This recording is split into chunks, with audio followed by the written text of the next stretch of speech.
So on my 2013, the remote fob range is really bad. I have to pretty much be staying right here to get results every time. And if I'm much further away, even just 10 steps back, it'll be intermittent. And I can juice a little bit more out of it if I put this up to my underneath my chin, and it kind of uses your skull, I guess, as kind of a satellite or whatever you want to call it. So that works, but that's really not ideal for a vehicle like this, especially here in Alaska, which it is getting warm now, but in the middle of the winter when it's -20, you don't want to have to get outside in the morning to go start your car. You want to be able to remote start it from inside the house, which I currently cannot do. Now, my 2017 has a completely different remote start system that they changed in 2016 and newer, and it works amazing. I can use that across really far away parking lots. But the 13 is a whole different story, and I'll show you why it's different. And we're going to be trying to boost the signal with the factory antenna kit for the extended range, or what's referred to as like the 200 series. So for the Explorer, this is the kit, and I'll put the part number up on the screen. Now, this is actually a bunch of different components, but all together they make up what's referred to as like it's either called bidirectional or two-way 200 series plug-and-play kit. Now, they offered these from 2011 up until 2013, I think. And then they changed them to 2000. They changed them in 2013 to a slightly different style.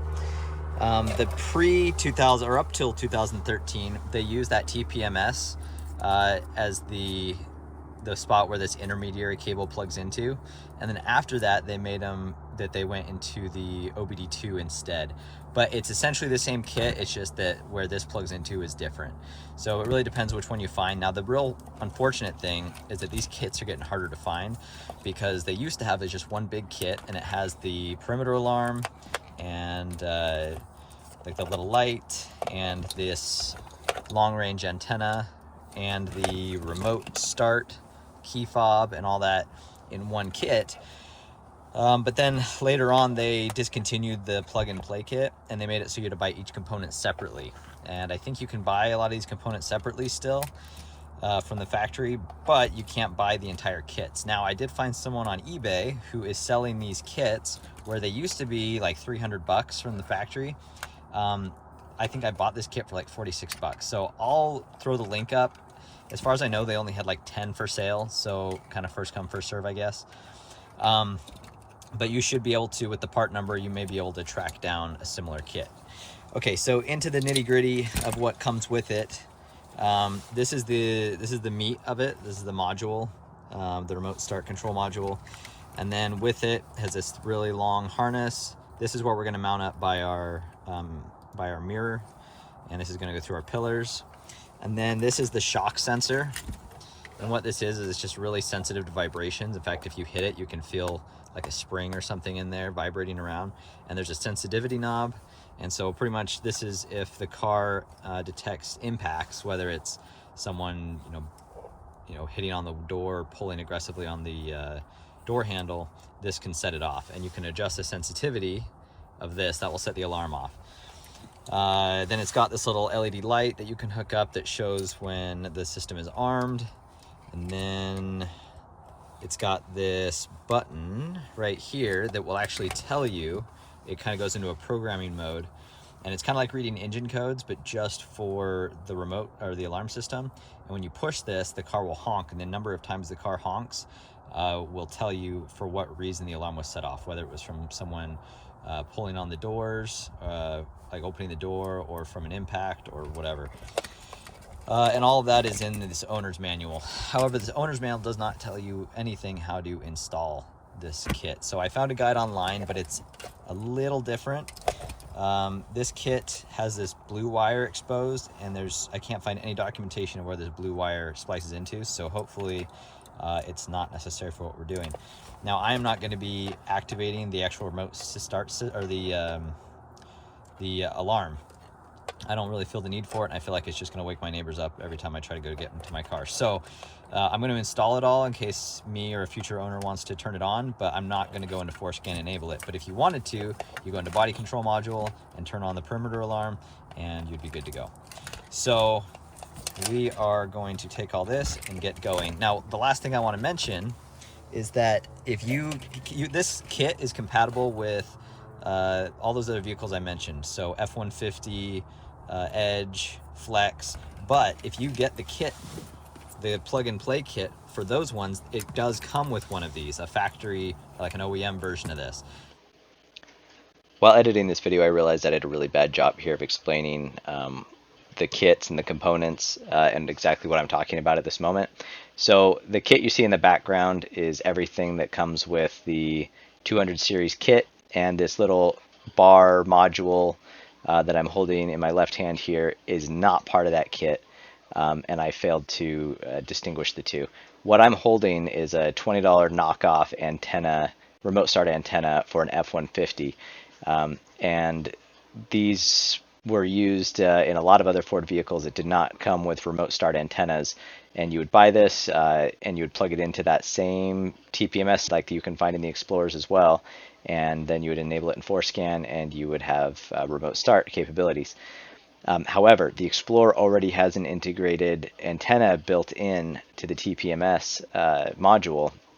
And so that's why simply enabling in Forscan, you don't need to add any antennas and it works. Now, there have been people who have suggested that by buying one of these and plugging it in to your Explorer TPMS sensor, because there is a port for it. Like if you look in this photo right here, this is my Interceptor TPMS module.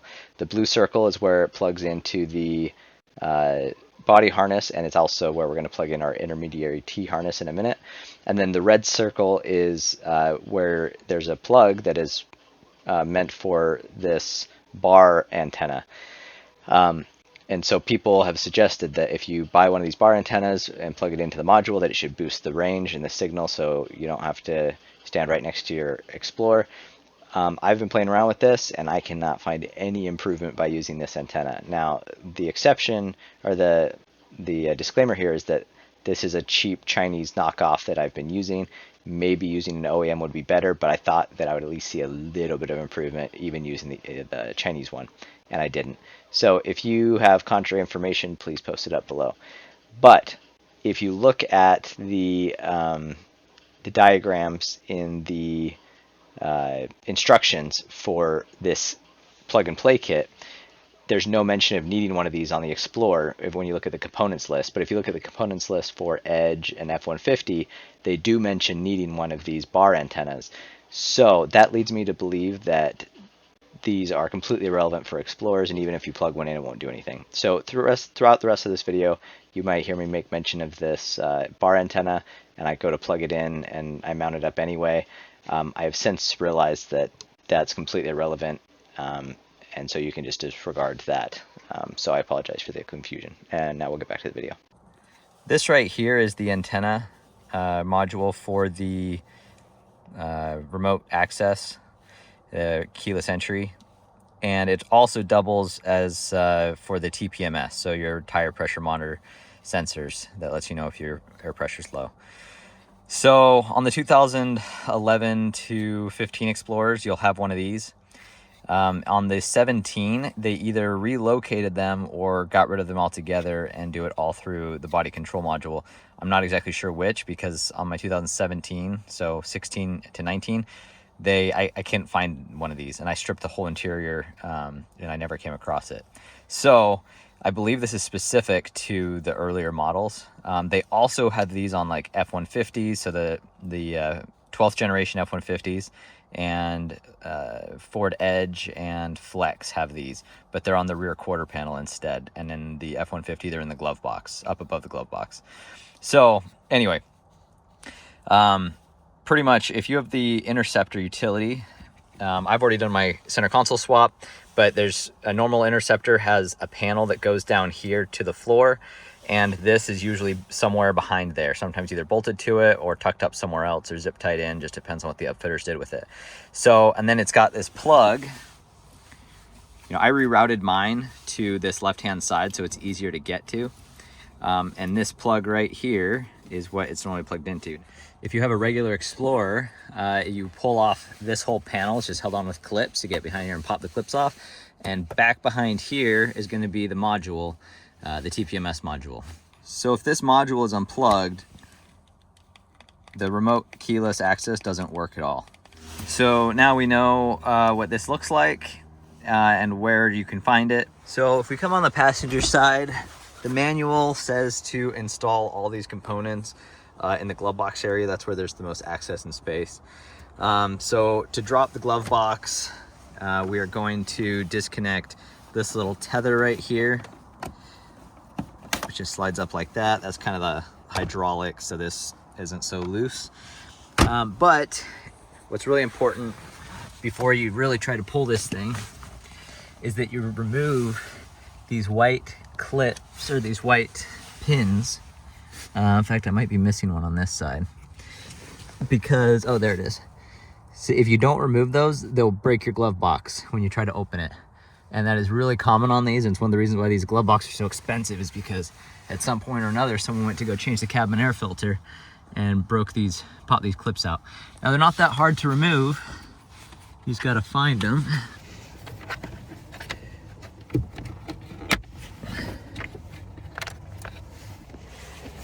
This pick tool might make it a little easier. There we go.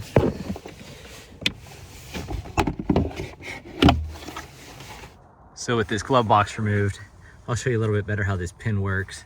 So we've got this pin right here, this white part, and when you push it, it comes in and locks in this tab. Now I see someone broke this tab before. Might have been me, I don't think it was, but and that's how they break. They're not supposed to come apart like that. And see, this one's just missing out on this side. Now the good news is if this isn't completely broken, by putting these pins back in, you can kind of get some more life out of them, especially if you hook this tether up. And then these just rest on this bar right here, these plastic bars. So it's really easy to break, but you gotta remove these pins, which are kind of a pain. This pick tool kind of helped me get it out, but you can get them out with a flathead or whatever. So up in here inside the glove box is where we're going to be mounting most of our stuff.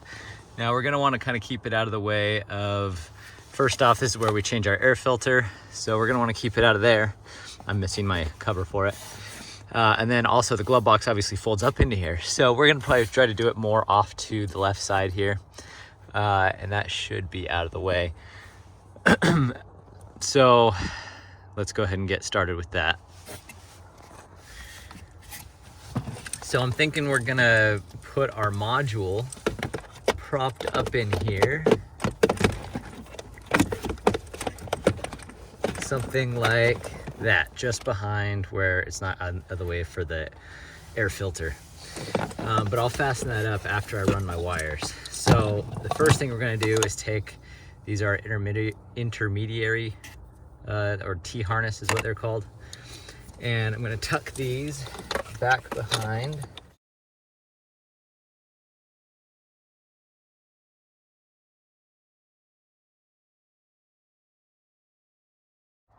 So I did have this on the driver's side, but what I'm gonna do is I'm just gonna unplug this and I'm going to tuck them through and try to get it from the passenger side, so all of our wires for our whole system will be kind of over in the same spot. All right, so I pulled my harness through right there. I'm gonna plug this in, figure out a place to mount it behind this panel, and then it'll be really close.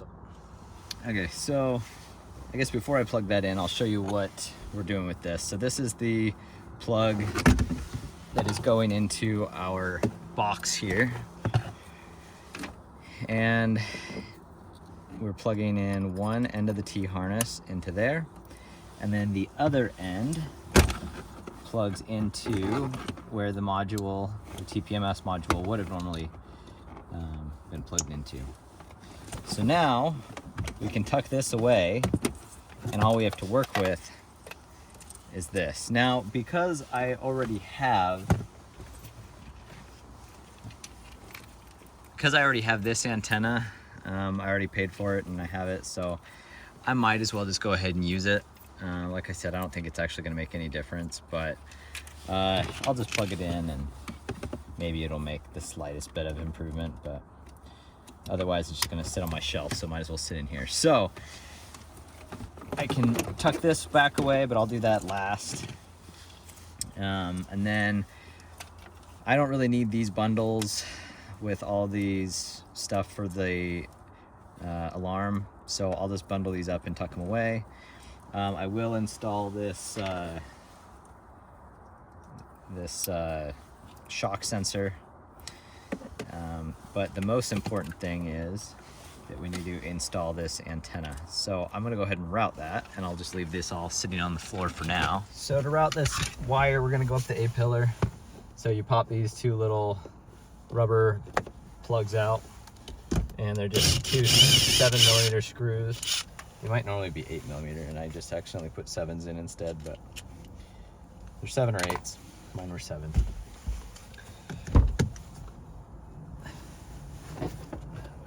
Pull it out, just like that. Then we're gonna remove our sun visor here on the passenger side. So we'll pull that out of the way. So it'll cover off like that.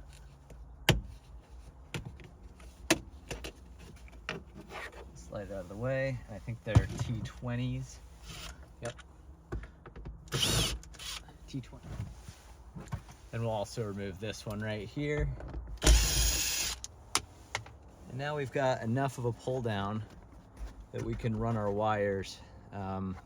And if we push the wires back beyond where these screws go in, we don't ever have to worry about it kind of flopping down in front, which is really annoying.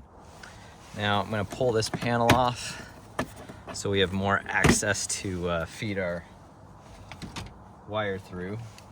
So I took the antenna off. This is the side the antenna hooks onto, and we're just gonna go up from underneath.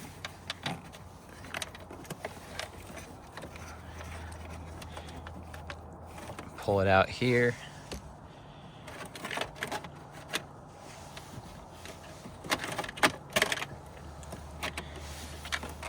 We're gonna run our cable. I'm actually gonna start at the end and then work my way back so I don't have a lot of extra slack, and that way I can pull the slack down. So what I'll actually end up doing is plugging this antenna back in, and then I'm going to pull off the adhesive, and then with the antenna part facing down like that.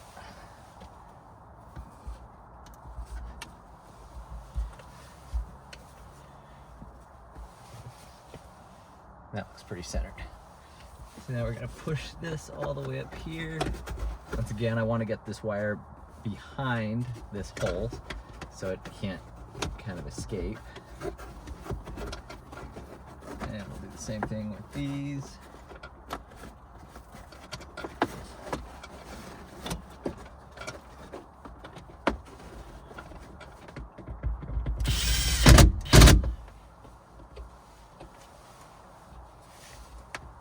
That. Put this one on.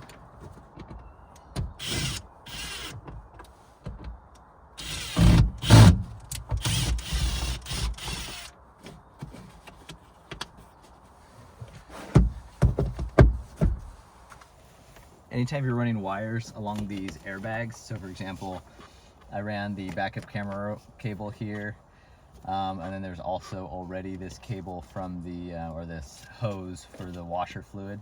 You're gonna wanna make sure it's behind and zip tied out of the way of this curtain airbag, because if not, it could mess with the deployment.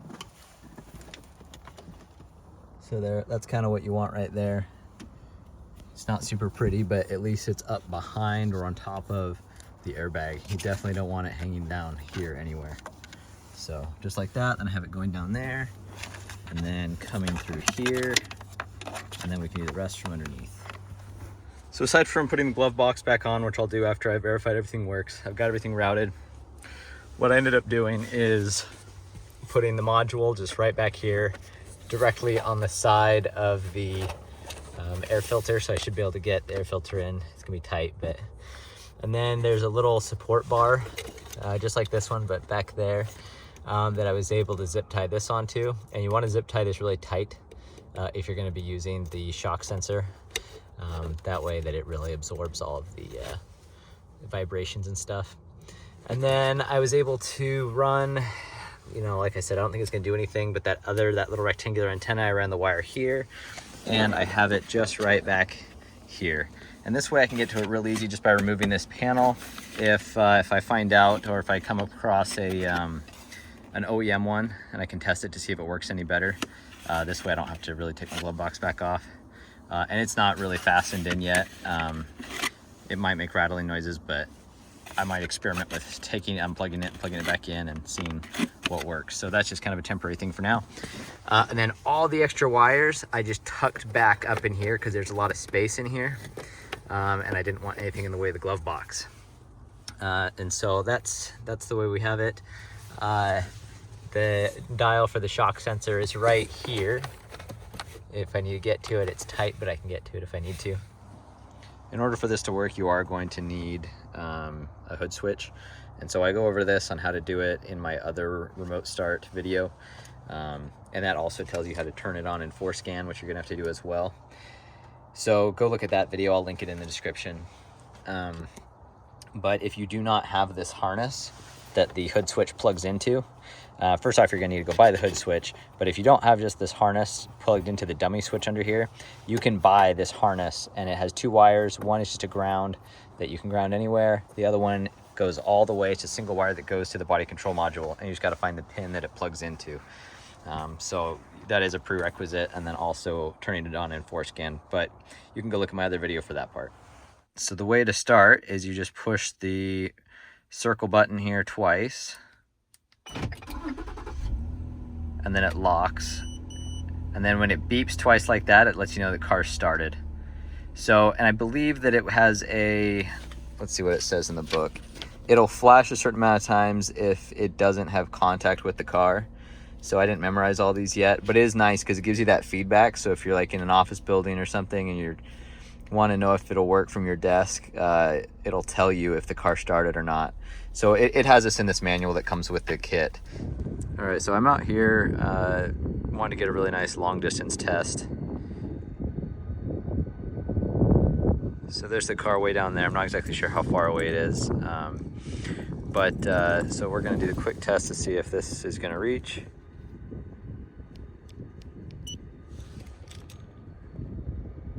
There we go. So I've had a hard time with figuring out how long you got to push it for, and the combination. It's 2 pushes, but sometimes if you do it too fast, it doesn't like it. And sometimes if you do it too slow, it doesn't like it. So I'm still trying to get the hang of it. But as you can see, I'm really far away, and it worked just fine. This will keep flashing to let me know that that it's been started, which is kind of nice. And then also I think it beeps at you after it's been on for a certain amount of time to just remind you that you restarted it. And I think it might beep again when it auto turns off after 15 minutes. The other thing is, after all the research I've done, I've come to the conclusion that there is no real good way to boost your signal for just the regular key fob. The best thing I found you can do is get a factory OEM key, which this is an aftermarket shell, but the chip inside is OEM. And that seems to have made, I would say, maybe a 30% increase in range and reliability, but it's really hard to say. So hopefully this has been helpful.